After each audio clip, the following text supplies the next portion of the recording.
What's up, and welcome to the Incredible Podcast episode 59, a weekly podcast where we get together and chat about the world of indie gaming. We go through all the indie games we've been playing, we go through the latest indie game news, and we cover a main topic. This week's main topic, we're talking about, does the Nintendo Switch do enough to support indie games?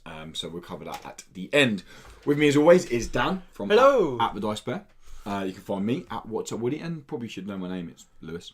And you can find Tom from at Shriek and Profit, isn't it? Yeah, that is it. Yeah. Apparently. There you go. Look, that was punchy. That was quick. Yeah, that was quick. That was punchy. It was quick. Quickest one yet. Yeah, I reckon it's good. Well done. It's good. Haven't done Patreon yet, though. Haven't done Patreon So yet. we've No. still got Patreon to go through. That's true. Yeah, that's true. Yeah, 5 seconds. We're available on all podcast services. Pretty much everywhere now. Or you can find us on YouTube. The benefit of watching us on YouTube, or if you are watching us on YouTube, is every game we talk about.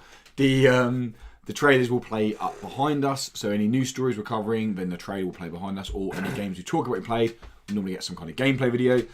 Or if you really like what we do, guys, you can head over to patreon.com/Indiecredible, because the big thing now is that it's ad-free. Sorry, yeah, it's really windy in the UK at the moment, isn't it? But no, it's ad-free, because ads are now officially on the channel. They are up and running. So if you want to skip the ads, we're not going to be loads. I think there's probably about 3 sets of pre-ads and then 3 sets of ads throughout an hour and 10-minute podcast. It's not too bad.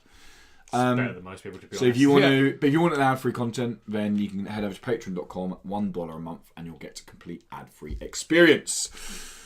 How's the week been, gents? It's been okay. Yeah? Yeah. Did a Lord of the Rings marathon. That was fun. You love your marathons, don't you? Hell yeah. Who doesn't? Marathons are great. That was a great marathon. I got They call them Snickers now, but okay. That's an old man joke. Yeah. Anyone old enough will get that joke. That is an old man joke. It's a good joke. Fine. It's a good I joke. know that joke because of all the old men I know. Yeah. That sounds Hang on. yeah. And we've learned more about Tom's week than we thought we were going to. You know grooming's a thing. There are people to talk to about it. Yeah, I've met one. Cool. I'm looking one in the eyes. Don't say that, Dan. How's the week been, Dan? Well, I've been busy grooming. My week has been an eventful one, as... We had a funeral yesterday. We had a funeral yesterday, had a long lost, sad day as my monitor died. Best bit was while playing Spider-Man. Now, there've been a couple of glitches in Spider-Man that I've had occur, yeah.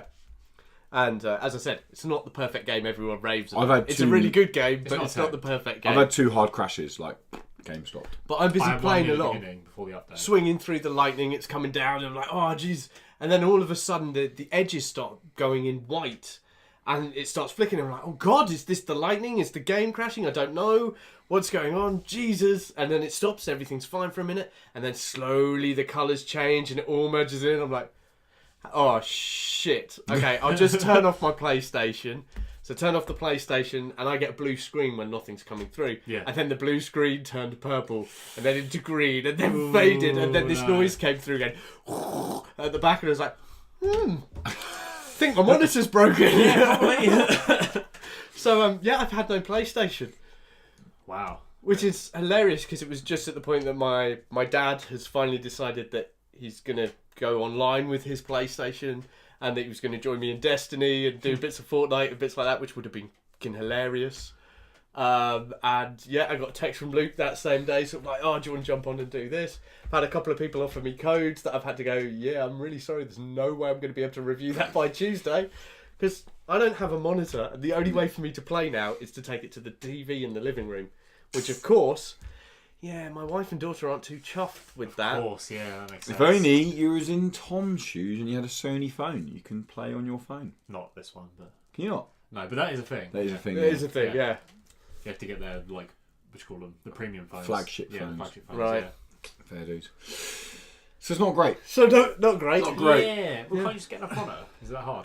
I could get another monitor. Yeah. But I don't have that type of money to spaff out at the moment. Well, I just get like a fucking awful cheap one for a little bit, so that you actually have That's still money to go out. You know those times you sit there and go, oh, I'm skin. Yeah. Yeah, you're probably not actually skin. Oh, well, I am skin. I just am reckless with money. Yeah, I'm not. I have a wife, I a would kid, and a spend mortgage. like 20 quid on a shit monitor. Where the fuck are you gonna? I would never spend 20 because quid on he a needs a monitor. HDMI for the PlayStation. Yeah, I'm not getting some VGA piece of shit. Yeah, I know. You can easily get a shitty old monitor with HDMI. Yeah, just a temporary fix. No, I'm good, cheers. Right, so should we go on to enjoy mini your games? TV that you can barely get to. Yeah, I'll play my Switch. Oh, good point. She got some indie games. No. No? Tom hasn't played any. Have you No. played He hasn't played any. I've played his Of course, Spider-Man. with Spider-Man. That's All all he's I've played played. is Spider-Man. That's all I've been doing with Tom my doesn't free... play indie I mean, games. so Every I- second of free time I've had, I've I played wanted Spider-Man. to, obviously I wanted to keep playing Spider-Man, but I stick true to my word and play indie games as well. I like so. I never, Dan, you never played get many my indie word. games? Yeah, I've been playing some indie games. Who wants to go Actually, I've first? been stuck, or not stuck. I've been addicted to Darkside Detective. Because last time I spoke to you, just over a week ago, you were stuck. Yeah, no, I figured it. I was Okay. being stupid. And so, what I wanted to know is, when you finished episode 2, did you Yeah, ever say episode 3 opens up, and then you got to complete that one Yeah, for the okay, next so one. it does open it's like, yeah, they open up, and So it's brilliant. where are and you I love now? it. I'm replaying it. Oh, so you finished it? I finished it And and you're replaying replayed it. Yeah. Because season 2 on Kickstarter is at 65% at the moment. So okay, well, go. I'm playing it again. That's how much I enjoyed it. And the puzzle's name, Lewis will continue to spit water everywhere. Everything's the same. So I'm not playing it for maybe a different ending or something like that. I'm playing it purely because Just I really Darkside enjoyed Detective, it. yeah. Darkside Adding it Detective. to Yeah. my list. I want to, I've literally not had a chance to play it yet. It's what I find quite interesting is it gets harder as you play through, and I can't really discuss the cases because Okay. you discuss the cases, it will tell you some of the story. Yeah. And the story's really good. It's very- I really enjoy it. It's tongue in cheek. It's funny. X-Files, you said, isn't it? Yeah, it's X-Files, Twilight Zone sort of bit. But I've been back on playing that because, of course, as soon as the monitor went, it was like, oh, what am I going to play? On the Switch. And of course, since last time, I've been playing Nefarious Of course, yeah. because that was the last one on. That's your review, isn't it? Because we actually saw the... Was that Patreons we saw the video for? Did our patrons get us? Because you showed me the video for the game. And when I saw the video for the game, I Yes, was like, yes, that oh, was- this looks like Mega Man. That's a Patreon cheap- content, yeah. Yeah, a cheap Mega Man knockoff. That was our pre-show, which you can get for $1 over on patreon.com/IndieCredible. So do you like the way I managed to get that around to Patreon? And I saw it and I was like, oh, this looks like a Mega Man knockoff. Yeah. And then there's that one clip where it shows it sort of like Final Fantasy VII sort of RPG fight scene. I was like, ooh, this looks interesting. Maybe they're going to take you through different games where you're the bad guy in different styles of games. They don't. The whole thing's a fucking con. Was it a 5.5 Oh, you gave it? And that was me being Yeah, nice because at 5.5. least you could play it. Yeah. Well, I watched, because I watched yours. I liked the review. I thought it was an absolute spot on review. And then I watched some other people, and some were really harsh. One I found though was like raving about it, and I was like, have they played the same game as everyone else? Like they were going on about how amazing it was and how it broke the boundaries and allowed you to be evil. I was like, Holy What? shit. Like we've never played a game before where you could be evil? That is quite a wanky review. I have to quickly say though, on the Mega Man, have you seen Devil May Cry 5? Oh, yeah. Pre-order content. Yeah. Nero has the Mega Man blaster. Did you yeah, really? yeah, Okay, that's brilliant. I was like, really cool. I was looking at it, I was like, oh my god. Such a dumb I was idea. like, but they put a level in there where it's 2D side scrolling. Have you seen it? They put a 2D side So to scrolling make level it in Mega there. Man. Yeah, honestly. So they've done this like bonus level that if you pre-order the game, then you get the Mega Man blaster because he has a glove anyway that shoots like a Kamehameha or a Hadouken, whatever you want to call it. But then he has the Mega Man blaster. But then there's a bonus level where it's like side scrolling and you just go. I'm like, this is so cool. That's like cool. Capcom is so cool for doing that. But yeah, that's not an indie game. But I'm just happy to mention.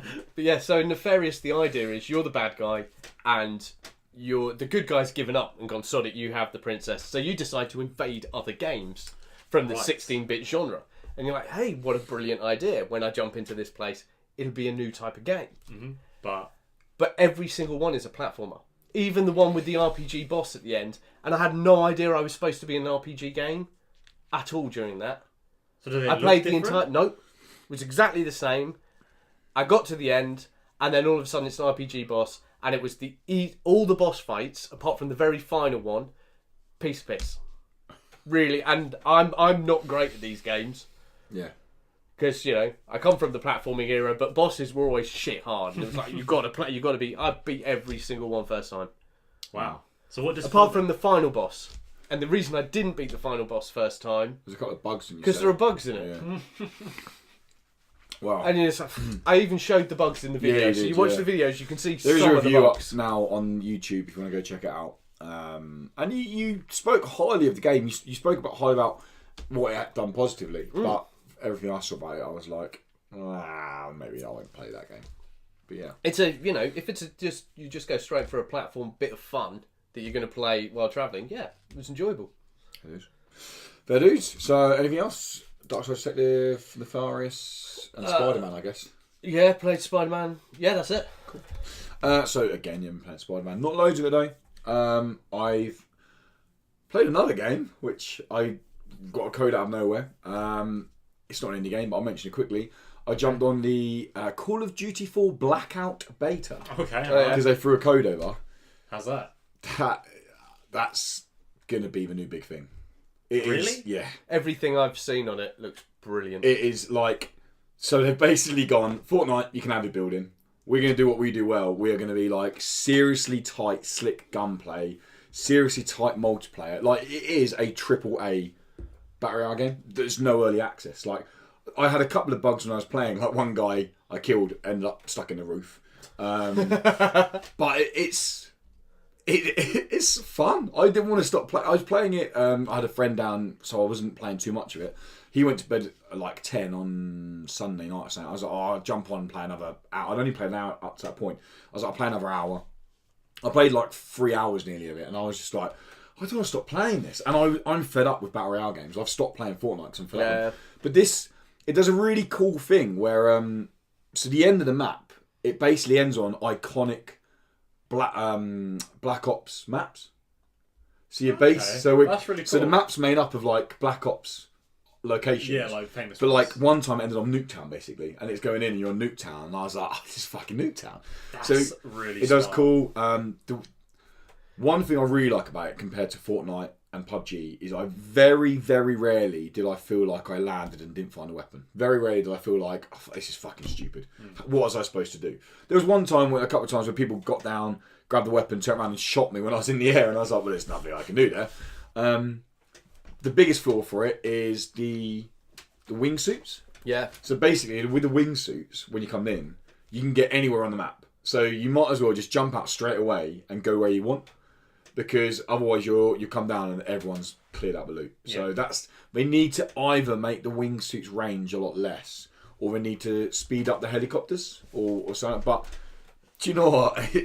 I'm not going to buy Black Ops 4, but if I was, I'd buy it for Blackout. It was the bit that I really tight. like about it, and that I've seen. I haven't played it because I didn't have the beta, but it's got zombies in it. Yeah. What in the in the battle royale bit, there are totems that will appear and zombies will appear in that area, and then you've got this like PvE sections in there, and I was just like, that's fucking brilliant. It's something that my little brother had been talking about wanting in Fortnite for ages, saying that would just change so much of it if you could do it. And then Black Ops came out and did it, and he was like, well, there you go. Is this Treyarch? Yeah. Props to them then. But anyway, that's not an indie game, but I thought I'd mention that because I'm not a shooting fan, but I quite enjoyed it. But no, I played, so 2 games I've played since our last podcast. Immortal, Unchained, and The Gardens Between, which released this week. Immortal Unchained, I'll start with. It's the new action RPG that bills to be Souls-like, sci-fi, hard as nails, game that isn't as hard as nails. I haven't finished it. I'm like 5 hours in. From what I've seen, people are saying it's like 6 or 7 hours. There's the odd part I've got stuck on, and I'm like, okay, I need to think about how I'm doing this, but not to the point where I've had to, like, I've been tempted to throw my controller out the window. Like, Bloodborne is just like, why do I play video games? Why do I do this to myself? And, like, genuinely in Bloodborne, I would be lying in bed, and I would be thinking about, okay, maybe if I waited for this attack and then rolled, like, that I got so immersed into it. This, I'm just like, just going through it. The biggest issue it has, and do you remember the comment? We had the comments thing on our video. So I put a video up of what is Immortal Unchained, and I was really down on it by the end of the video. I was like, fuck, this is not what I want it to be. This is not very good. I take back a little bit what I say. When you get further into it, it gets a lot better. You start unlocking more abilities. The skill trees get a lot more. But the biggest issue it has is that it fluctuates between ranged and melee combat. Fine. The ranged combat is fine. The weapons feel good. They have different weights to them. They have different abilities to them. They have different damage output to them. So they feel good. So, like, weapons feel fine. The melee section is just janky. It just feels inconsistent. And if you're just having an arcade game, that's fine. But when you're billing yourself to be a precision-based action RPG game like Dark Souls, the reason Dark Souls games are so good is because they give you all the arsenal to kill the bosses. You die, it's your fault. It's not, isn't it? It's not like the game didn't do this for me. It was a case of I didn't hit that roll on time. And I had this. It was not an argument. Some guy commented, didn't he, saying that I feel like you're being too harsh in the game. So when I explained what I was trying to say, like the roll has no iframes, so there's no point in rolling. You can't choose the direction of the roll precisely, so again, there's no point in rolling. And you can't combo with your melee attacks, so there's absolutely no point getting close to someone and meleeing them. You just melee them and you run away, and you run back and you melee them and you run away and run back and melee them and run away, and that just makes it pretty boring. If you get past the first 2 hours, which are very sterile with their environments, you've awoken, you're this weird, hard, bald, badass guy who's running around this weird sci-fi environments. It's pretty boring.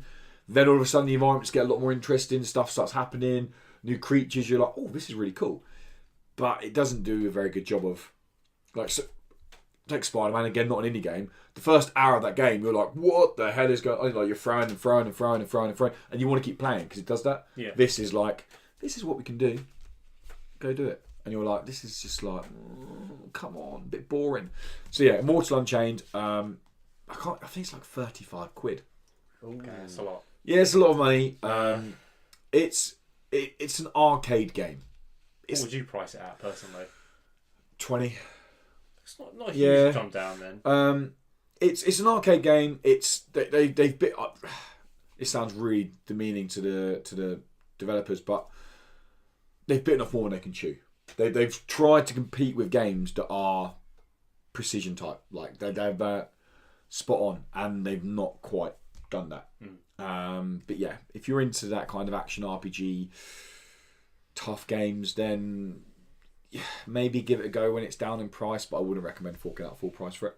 And The Gardeners Between, I was meant to have a review up this week of it, so I'm actually going to give my review now of it, because I've, as I explained to you guys, crazy work stuff's been kicking off this week, so I literally haven't had a chance. I've been taking my Switch to work to play that game. Like, I've been playing it in 20-minute installments in between lessons. Like, that's how busy I've been with work, and I only finished it on Thursday.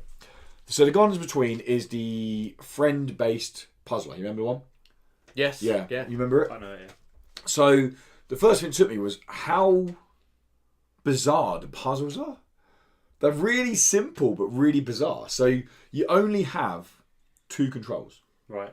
You can either go forward and backwards using the analog stick, and you can press whatever it fucking is on circle on PlayStation, whatever it is on Switch, to interact with stuff. That is all you can do. Yeah.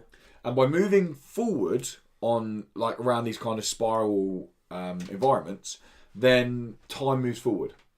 And then you can have these little blocks to jump around, and then so you have to move it so it gets where you want to. Put like a lantern on the block to then rewind so the block goes back and picks up this orb you need to then go forward. But it gets really clever with it. And there's the one level that's probably about an hour and a half in that made me go, wow, this is so cool. So you're going through, I don't want to go into spoilers here, but you're going through memories of the kids' time together. So you have these sections. They're like either 2 puzzles, 3 puzzles, or they build up to 4 puzzles. And when you finish those sections, you get this kind of very short animated sequence of the kids together. Mm-hmm. And each one is based around themes. There's one that's based around like dens. And I couldn't work out how to get this level, but then you had to go to the TV remote and walk on the TV remote in a certain order to then make the video pop out the VHS player and slide down to then go back in time to walk up. And every puzzle works. So would you say it's like Braid? In some ways, yes, but no, because it's so much more simple. Okay. But it's really hard although it's really simple, it's also really hard. They do a really good job of going, but making it simple. There was times I looked at the screen and I was like, the answer's right here. I know the answer's here. And then you'd like walk forwards and backwards, you'd be like, okay, I got it, cool. And then you go back, and once you found it, it wasn't a case of, the most annoying thing in puzzle games, you find it and then you can't do it because the game's got some stupid, you got to do this to get there, all that. This is, you found it out, done, brilliant. The levels can be as short as 2 minutes long, they can be as long as 20 minutes if you're really stuck. It took me like 4.5 hours to finish overall. And I put it down at the end of it and I was like, do you know what? That was probably the best puzzle game I've played in recent years. Like, wow, big praise. Yeah, like, so many puzzle games, and this, I can't plagiarise your brother for saying this, but it's exactly what your brother says. The issue to so many developers have with puzzle games are, or he says, they find a mechanic that works, it's good, and they overexploit it. Yeah. Because they're like, this is cool, let's put it here, let's put it here, let's put it here, let's put it here, let's put it here. Like that candle flame game that we were playing. Do you remember the 2D drawing one, the weird little mask guy candle? Do you remember I was playing it? I fucking hated it. I can't remember what it's called now. Candle lighted the flame or the hidden flame or something.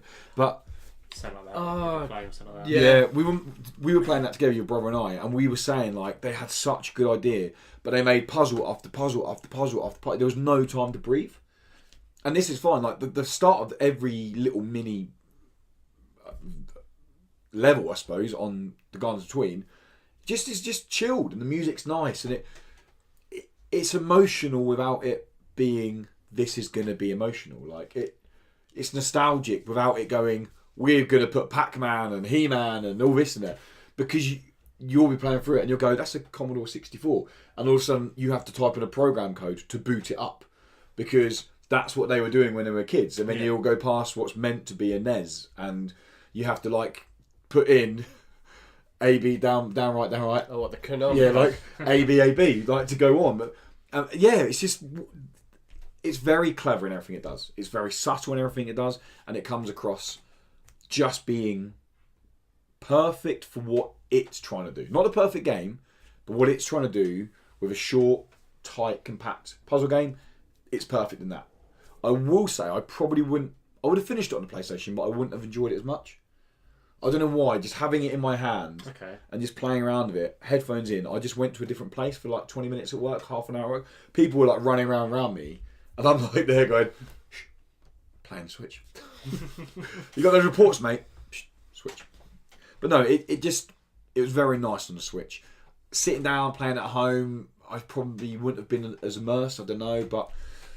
So yeah, we go with scores here. Gardens Between, I'd give an 8.5. I can't find loads. There's little bits wrong with it here and there, but the things wrong with it go into spoilers of the story. So it's narrative issues. Yeah, the first half doesn't try to be narrative-y. It kind of just goes as story, and it lets you kind of make up what you want from the images you see and the animations you see. And the second half, it tries to give you too much, and I'm like, sometimes less is more, and actually I think maybe giving me less of that would be nicer. And the middle section, the puzzles, the beginning section do a really good pacing job with bringing you the puzzles. Last section do a really good job of bringing you new like mechanics to the puzzles. The middle sections kind of drag out the same style of puzzles for quite a little bit too long. By the end of it, you're like, I could do with another puzzle now. I mean, you're like, oh, okay, now it's coming. But yeah, Gardens Between. So on PS4 and Switch at the moment. Yes, but no, it's one I definitely recommend. We'll try and get you guys playing it. Sounds great. That's the one I told you about. That yeah, it's like, dude, I want they have. You've definitely got a PS4 code coming for it. Because it wasn't going to be a review code, they had to send it after launch. But yeah, she basically said, "Can I do it after ejects?" Because ejects. Yeah. So I was like, "That's fine." And I've got a nice surprise for you, but I can't tell you until we're off stream. What does that mean? It's just another dick pic, mate. But we're going to go off That's now. a good surprise. So, I ruined it. I did it on stream. I offer them weekly, you know. do you want to news? You can. Me and Dan will stay in the past, and we'll talk about indie games still. Yeah. News. What? Every time I love it. So start off with Stranded Deep. Stranded Deep got announced. Well, it's been in early access since last year, but it got announced for a trailer yesterday as of recording. Yeah, it's been out on PC for a year, hasn't it? It's only in early access. It's not fully released. The full release is coming alongside All this. these games are like that. Yeah. So it's been out on PC for a year. Yeah. But yeah, so the full release on PC along with PlayStation 4 and Xbox is coming on the 9th of October. Stranded Deep is a survival game. There's no way about it. First-person survival. Very similar to, as you said, Conan Exiles. Conan Exiles.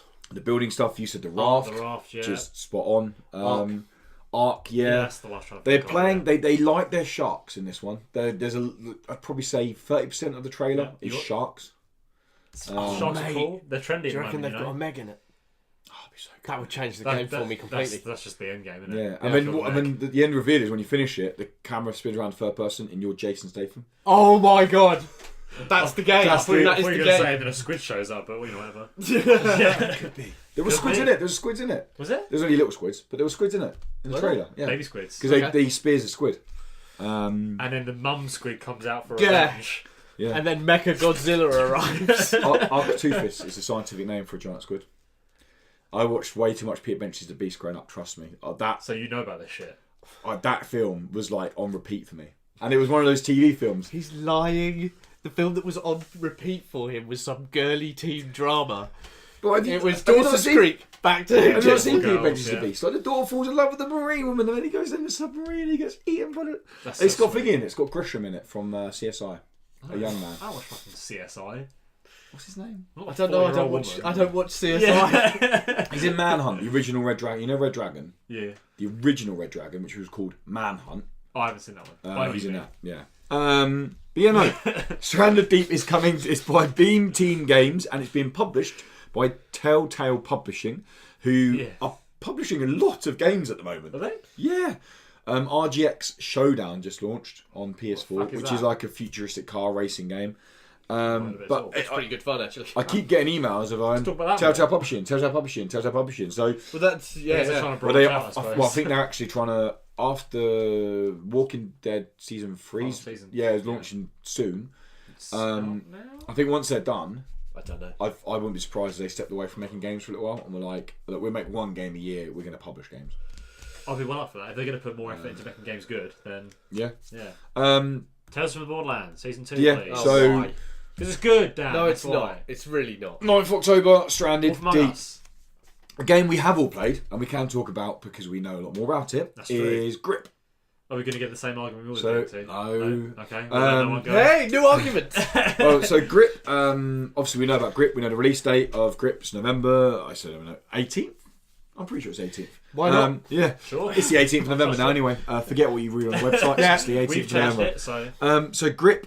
They come out this week. Caged Element and Wild Productions came out this week and said, "Here's the online features for Grip, or the multiplayer features for Grip, should I say? Multiplayer online is 10 players." Cool. Which would be good. I think that's pretty cool. It's a good number, yes. It'll be interesting to see how they do it. If they do just general races, what sometimes they do is they have all the other players are ghosts, so it kind of takes away people being dicks. Yeah. But then obviously, I hope not. But then if the combat sections, obviously they might have just strict racing where there's no combat, and they make it ghosts because there's nothing more fucking annoying than people being dicks in a race mode. But then I get in the combat mayhem modes. But it's an arcade racer. That's arcade racer. The whole point that's is the that point you just fuck about each other. Yeah. Yeah. If I'm playing, Gran Turismo or Forza Horizon or Formula 1 2018, they are then I want them to be ghosts. Yeah. I want it to be, I don't want to have to deal with that crap. This is So a if game I'm where playing you an can drive on arcade the ceiling, racer, so I want to bash into people. That's true. I don't care if people are dicks. That's the point of the game. And more surprising to me, which I know people go, really? But trust me, I've played a lot of racing games. 2nd of October, I am already buzzing for it. Forza Horizon 4. It's got local split screen. Isn't that what you two played as? When we were... No, we played... It was LAN. Yeah, he played on one screen, I played on another screen. Oh, right, okay. But I've not played a racer for a long time that has split screen. I've not played many games. Mantis Burn Racing. Mantis Burn Racing has split screen. Had split screen. But because I've done it weird with the Switch, didn't it? When you're like... It works really well because it's great when you're sitting on a train. Yeah. You're sitting either side on the train. It splits it so it's weird flipped in the opposite direction. It's really on good. a plane though, you're like that. On a plane, I'm like this. Fuck off. It's fine. But yeah, no, it looks cool. Obviously, we played Grip. We're all for Grip. I'm not going to go on about anything else. But they come out and said, we are pro Grip here. We are pro Grip. Yeah. You can't get anything better than a good grip. Pilot Sports, Dan. Pilot Sports. Oh God. Yeah. Pilot Sports or Pilot Wings, if you want to call it that. Yeah. Well, you can't. Yeah, because don't call it that's a different brand, but it might as well be. It's Pilot Wings. Pilot Sports is coming to Switch and PS4 on the 4th of October. If you like Pilot Wings, if you want to spend God knows how much money on a Nintendo game, go get Pilot Sports. Because it's exactly the same game. The music is chirpy and quite happy. It's nice cartoon graphics. It's very bright. It obviously takes place around a single island. Where have we seen that before? Multiplayer is not hectic in any way. It's frantic. Frantic is what it describes. Trailer says frantic multiplayer. Reasonably relaxing multiplayer. So I've actually got down here some stats about the game. It's got 7 different playable challenges. So there's like a parachute one, a paragliding one, a plane one, a hot jetpack one, and then hot jetpack. It's got a hot jetpack and a cold jetpack. 3 others that I have no idea. It's got 50 different courses to play around. A selection of aircrafts, a section of jetpacks, and I'm not going to go rush out and go buy it, but I'm sure there'll be people out there that will like the fact that Pilot Wings is no longer going to be a expensive Nintendo game. Pilot Wings isn't an expensive Nintendo game. Is it not? No. Isn't it? It's Nintendo, isn't it? Yeah, I've got it on both the N64 and the SNES. If Pilot Wings was to come out on the Switch, it would be a £50 game because it's Nintendo. Oh, you mean if they remade it now? Yeah. So I thought you meant just getting hold of the old copy. It's not like buying Conker's Bad Fur Day, which is like 120 quid. Wow, never even played it. Not worth it. Another game. It really isn't. Another game that isn't got a release date. I don't know why I said another game that hasn't got a release date. But another game that is coming to the Switch. Another game. Tricky Towers by Weird Beard Games. Ah, yes. We've all played it. That game. Do you know that's the one, isn't it? Is that the one that fell at last minute? It was all bullshit because I didn't understand there was going to be all these physics to it, and that fucked me in the first round. And then in the second round, like everything changed. I was getting shit blocks. Look. So before people watch it and judge for yourself. That's the one I won, isn't it? Yes, it is the one you won. For people who are trying to wonder what brilliant game he means by blocks. It's a rereverse Tetris in terms of rather than trying to get blocks down and clear lines, you're trying to build blocks up.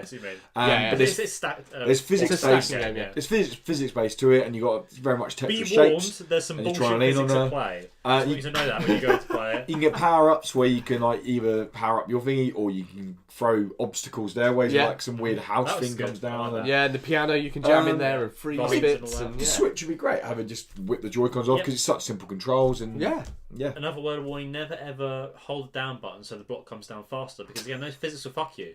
Because obviously in Tetris you do that because you're trying to hurry up. Yeah. But in this game, it ruins your life. So don't do it. Tom didn't learn from his mistakes at any point though. It's muscle memory. It looks like Tetris. I was playing Tetris. My hands were just trying to play Tetris. My mind was getting upset. The whole time he was there. You weren't around when Tetris. You weren't alive when Tetris was first released. But it's so I was the one who was existing. I was the one who was brought up with Tetris. And that was my only game on the Game Boy. That was my only game on my Motorola flip phone. I think somehow I managed so not I to used push to play down. that so much. I was an expert at that game. I completed it. I even got the rocket ship going up at the end. So I managed not to push it down. I'm sorry. I think maybe it's your special needs coming through there, Tom. Can we not mention my special needs? I'll move down. So Tricky Towers is coming. Tricky Towers comes. That's what grip's for, isn't it? Good grip. That's a good point. Tricky Towers is coming to a Nintendo Switch on the 11th of October, and if you think I recognise that game, it might be because it was free a couple of years ago on PlayStation. So you might even have it in your game library if you want to go back and check it out. Insurgency Sandstorm is a game that I saw at E3. No, Gamescom. I saw it at Gamescom. They've done the Gamescom trailer.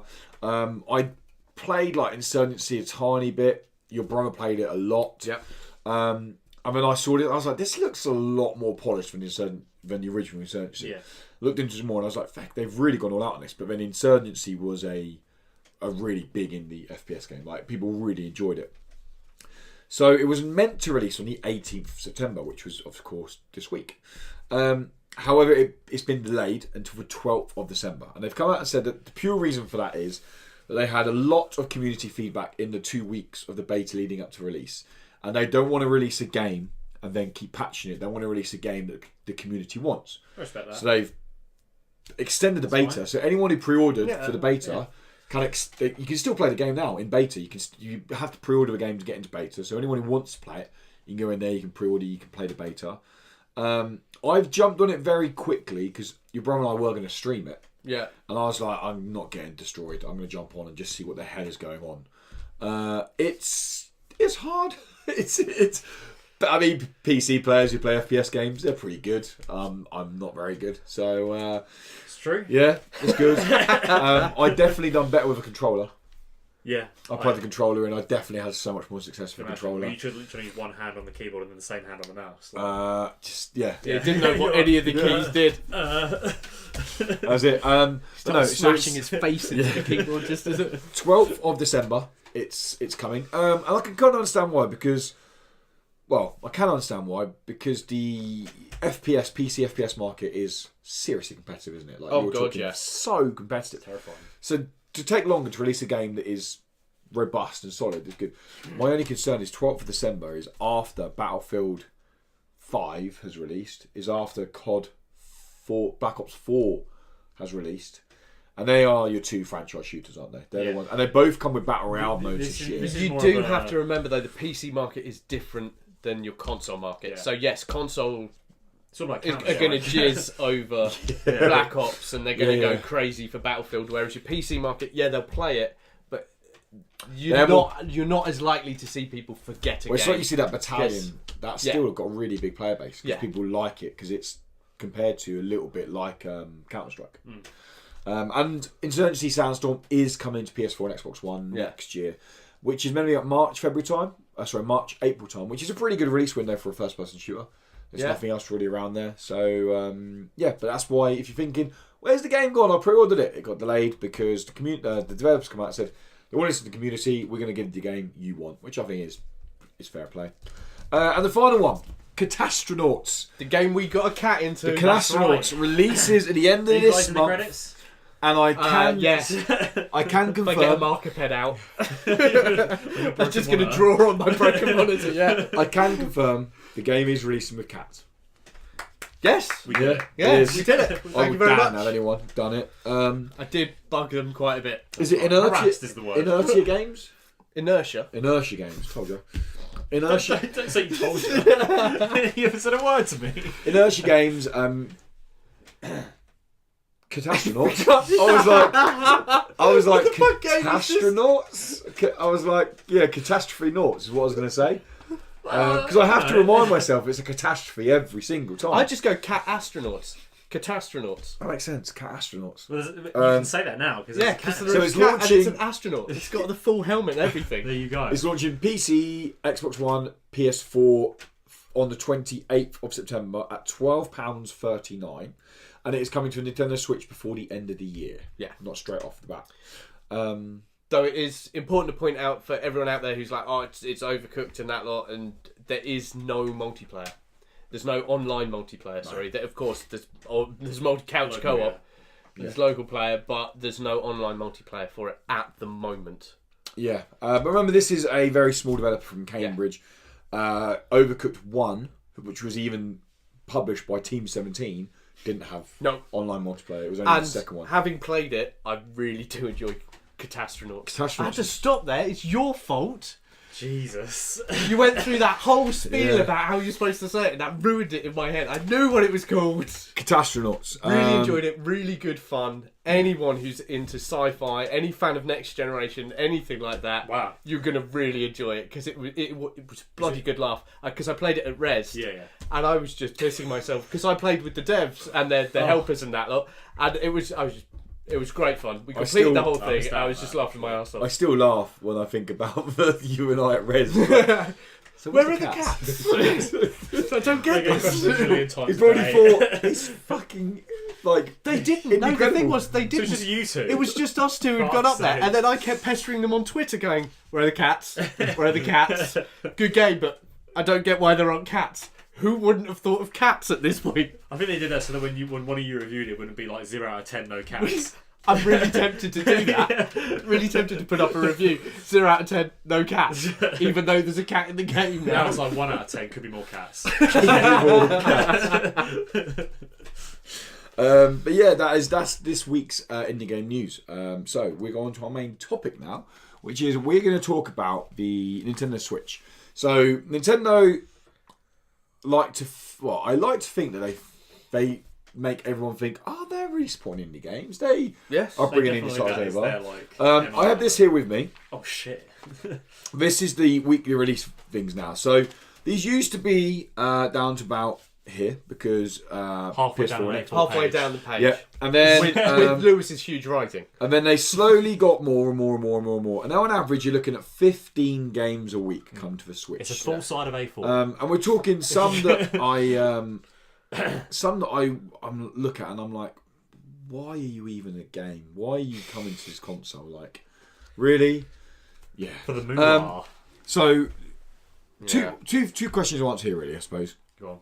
Firstly, does the Switch do enough, or do Nintendo do enough to promote indie games on their console? Mm-hmm. Right. Secondly, the indie game channel, this big thing that there's a big announcement at their It was the showcase, Yeah, the autumn showcase. Yeah.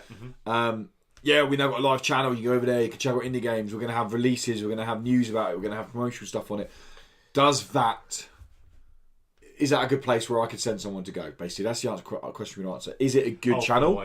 And do they do enough to support indies?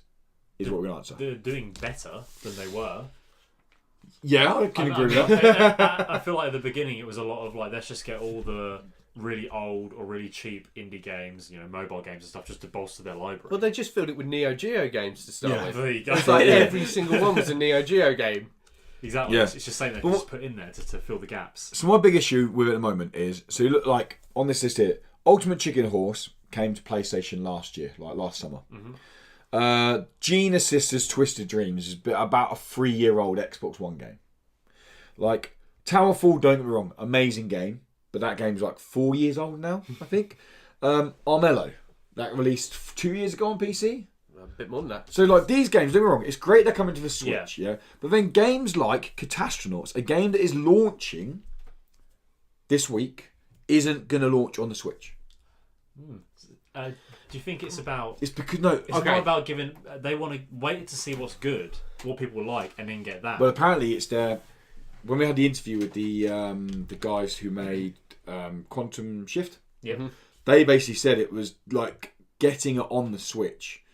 They had so much talk back with Nintendo. Well. Nintendo going, no. Apparently PlayStation were like, okay, we'll help you out. Here's a bug report. Here's a report. This is what we would do to make a video. Xbox like fucking throw anything on there. Like we don't care. Just horse. But apparently Nintendo weren't giving feedback. They were just like, no. And then, but they said they wanted it releasing everywhere at the same time. So that's why they worked hard. So, what are you going to say now? I have no problem with them putting out games that are 4 years old. No, not at all. Onto that. Mainly, I think we all agree on this because, of course, each time you put a new game out there, and even an older game, it gives it attention. I have a massive problem with how Nintendo actually promote these things and show them. So we've got this new indie game channel that we can go to. I have not found the indie game channel on my Switch. I mean, I found it. I'm on the news app and I've gone to channels, can't find it. Okay. I'm on the main news bit, can't find it. It's up to date, so I've checked all of that a lot. I'm actually connected to the Wi-Fi because I get drunk, and I've done crazier things in the past. And it's a pain in the arse to find. Once you do find it, the actual layout is hideous. Everything about the UI is awful. It's just bad. It's awful. You're scrolling down. I mean, let's go through. You've got the new game releases. You go onto the Switch. There's a new game release. This week's releases, right? You've basically got adverts for channels down the right hand side, and then you've got the games. The order of the games aren't alphabetical. They're nothing like that. They are fucking random. And they don't show all the games. They don't show all the games. And you get the image and then a small bit of text and then a huge amount of white and then scroll down. So you've got to scroll down a hell of a way before you're seeing these games. Yeah. And because they're in no particular order, you have no idea if the games are shit or good. There isn't a rating system. There isn't anything there for you. Holy fuck. If you have no idea about indie games to go through and go, oh, so you're not going to look through them all. I can't remember what the indie game was. There's quite a good indie game that just came out. And it was down the bottom of the list. I know who you mean. I can't remember what it was. But well, let's take one we talked about today, the Gardens Between Us. Yep. That was 2/3 of the way down the list. Oof. So I had to scroll quite away because you're only seeing 3 games at a time, and when there are 15 games out a week, you've got to go down 5 times before you're at the bottom of the list. People aren't going to do that. Yeah. You go to recent releases, you're going to get a mix of the indie games and that. Luckily, they're in blocks, which is nicer. But you're stuck with the same problem of, well, are they any good? Where can I find these different ones? And because they're releasing 15 games, that first page of recent releases is changed every week. Yeah. So I'm missing shit tons of really great indie games, and instead I get to watch Neo Geo clones and pointless crap mobile games that I'm just there going, no, this isn't right. Does Xbox have an indie game section? Yeah. Yeah, so Because PlayStation doesn't. it does. Yes, it does. Does it? Yeah. Well, if you go to Digital only. Digital only. Ah, It's so basically your sub indie game. category, Yeah. I didn't know. Yeah, so Oh, but no, sorry. It's digital only is their indie game category. kind of, yeah. There is also an indie game tab you can get for some of them, especially on the Vita. And okay. There is- and PlayStation though, when you go to like games and you go, they have like what the blocks and then the sub blocks and the blocks when you scroll past it. Every week there'll be 1 or 2 indie games on there that are like released, And they'll always highlight an indie game as well. yeah, no, And they do. I quite like what PlayStation do. yeah. I mean, it's not the perfect UI, but it's pretty good. And Xbox is Xbox. You have to go into the store, similar actually like PlayStation, I suppose. But you go into the store and then there's another digital only section there. But then PlayStation, Xbox have it. If you scroll down the page once, they go across, don't they? Yeah. They have the titles across the bottom and they say digital only. The difference that Xbox have as well is they have the early access equivalent, game preview. Game preview. And they have that as well, which are normally indie games in the game preview. But yeah, I completely agree with the UI is It's awful. terrible. It's all over the shop. Dreadful, yeah. We're at an advantage because we know what we're looking for. But like, or in terms of we know indie games, we can go down and go, oh, I've read the story now, I've seen the trailer, I know that one. If I was a general person looking through that, I would not. But what is this shit? For example, perfect example, I had a message there on Facebook from a guy we play cards with, Adam. Yeah.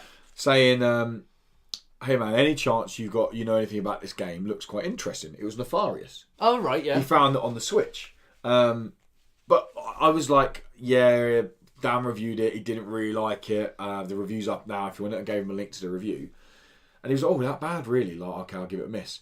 But I went on there. I was like, so I looked for it, and God knows how he found it. He was really looking for it. Yeah. Found it, but there was no detail on there. Like, there was the smallest little bit of text on there, and that was it. Like, there was. So when you're going to look at the games, all you're getting is some legal mumbo jumbo about you spending money, you won't get it back.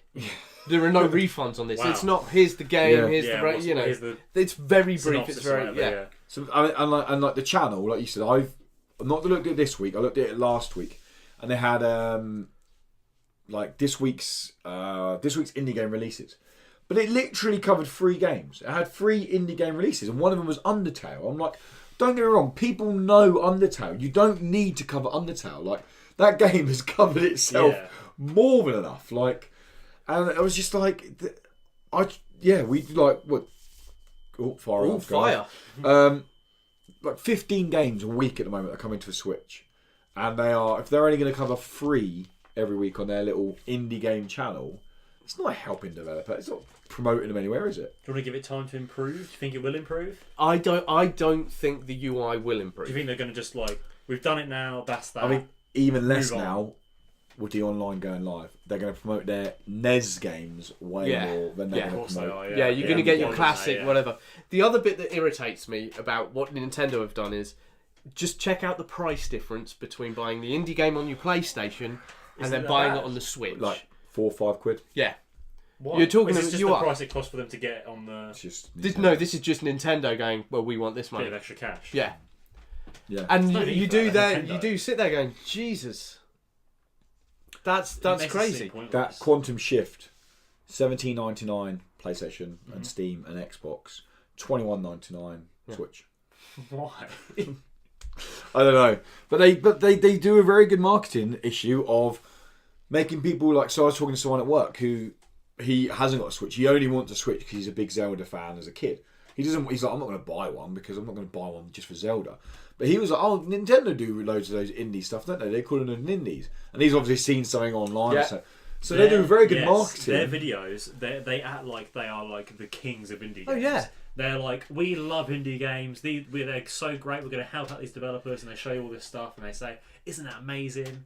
But we spoke to several devs, haven't we? And several devs are like, nah. Yeah, I mean, Nintendo have always been really good at promotion. They've been really good at branding and advertising, which is why Mario is always great and Zelda is this whole jizz cannon. But it's just this evil outer shell. But it's always done the same thing. It's It's a money making company, which I have no issues with. All companies are, you know. But some companies are greedier than others.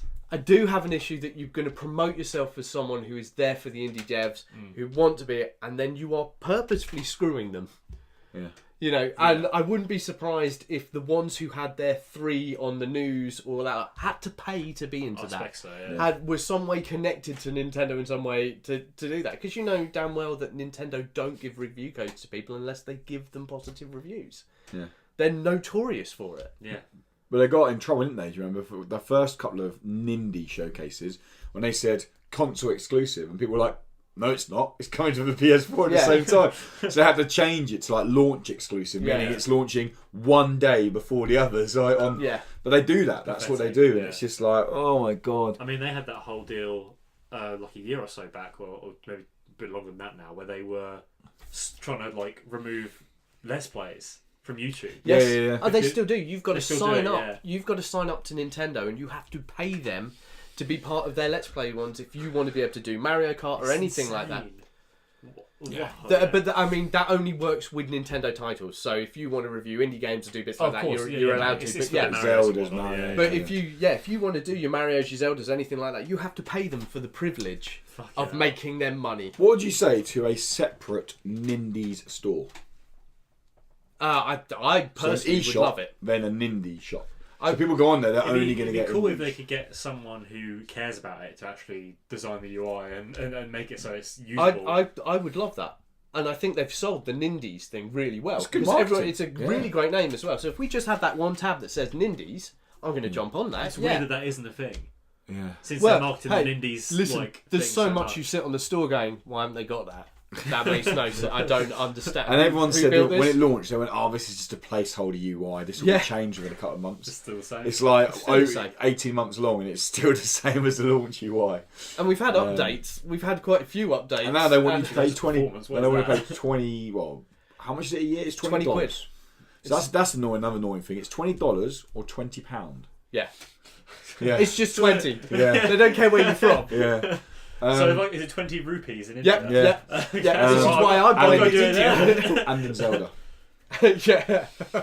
Nice. I have no problems with that. Well, actually, no. There are problems I have with it. more though in Britain. I have big issues. Well, no. Because you're paying 20 quid to use the online bit and get a free NES game. Okay. That you get a free NES game because the online free NES game in a month is useless. Well, no, the online isn't useless. You've got to chat.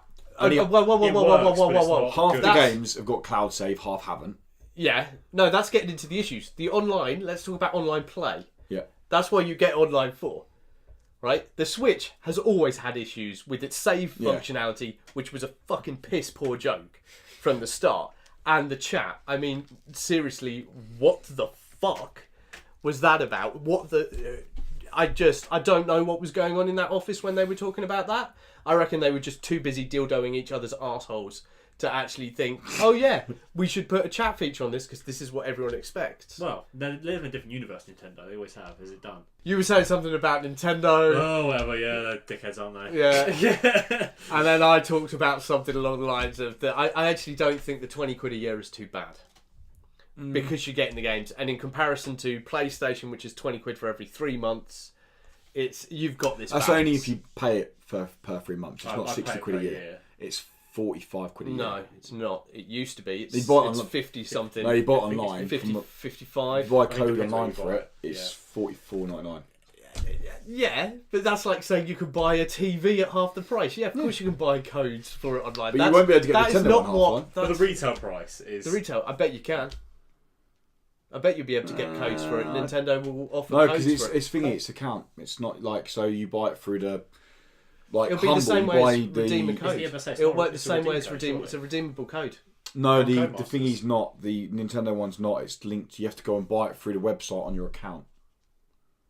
To be fair, that Tied sounds to your like Nintendo that account. does It's sound not like tied. they It's do. not I'd code. put money on you'd get a code for it because they have to be family friendly. And Yeah. American companies will I'm not looking be it up. happy with Maybe. the kids having access because you've got a Can't whole. look it up. I'm If the looking kid at goes the on and spends a whole load of money, they can call it back. Yeah, maybe. So, Maybe, but no. Back but to... 20 quid, NES game every month or a SNES game or whatever, and you get to play Smash Brothers against each other and that lot. It's not awful. Yeah. It needs chat. It needs proper save stuff. I mean, there's a lot Nintendo need to do and should have done from the beginning. But But they haven't even confirmed that Smash Bros is going to have the whole cloud save thing on it. But who knows? Who knows? We'll see. Yeah. But no, that's it. We'd like to know what you guys think about the Nintendo Switch. Do you think they support indies? Is that where you play your indie games? Let us know at team@indie-credible.com. you don't have one, so no. Yes, I know. No, but then you've obviously aired your opinions and you think, yeah, they're not. They could do more. I've never been impressed with Nintendo, to be honest. No. In my lifetime. But no, as I said, that is going to wrap us up, guys. So thank you so much, Bob, for stopping by and watching, listening, whatever you chose to do. If you didn't watch us, but you wanted to hear or see any more of the games that we spoke about, then head over to youtube.com/Indecredible, and you can watch any of the trailers that we spoke about will be playing behind us. If you want an ad-free experience and get rid of those pesky ads that get popping up in the middle of this podcast, then head over to patreon.com/Indecredible. $1 a month on Patreon not only gets rid of those ads, but also we're going to go record a post-show now for our patrons where we chat about pretty much anything. It was a very random pre-show. I mean, It's kind of a bit of a mess. I kind of ate my dinner. It was like watching an episode of My Family, basically. Oh no, what's that one where they sit on the couch and watch telly? Royal Family. No, the one where they actually watch people watch telly. Oh, Gogglebox. Yeah, it was like Yeah, that. it was like Gogglebox. Yeah. But worse, somehow. But good. Yeah. Yeah. But worse, but good. Well worth the time. But Stop no, wrecking it, Tom. No. Tell the truth here. I've been Lewis. You can find me at What's Up Woody. To my left, or if you're listening anywhere in the world, is Tom, and you can find him at Trick and Profit. To my right, or again, if you're listening, he's above me. Is Just a fucking spirit, man. is Dan, and you can find him at The Dice Bear. As always, guys, thanks again for watching. Thanks for your support, and until next week, you stay incredible. Hey, you did it again. Bye.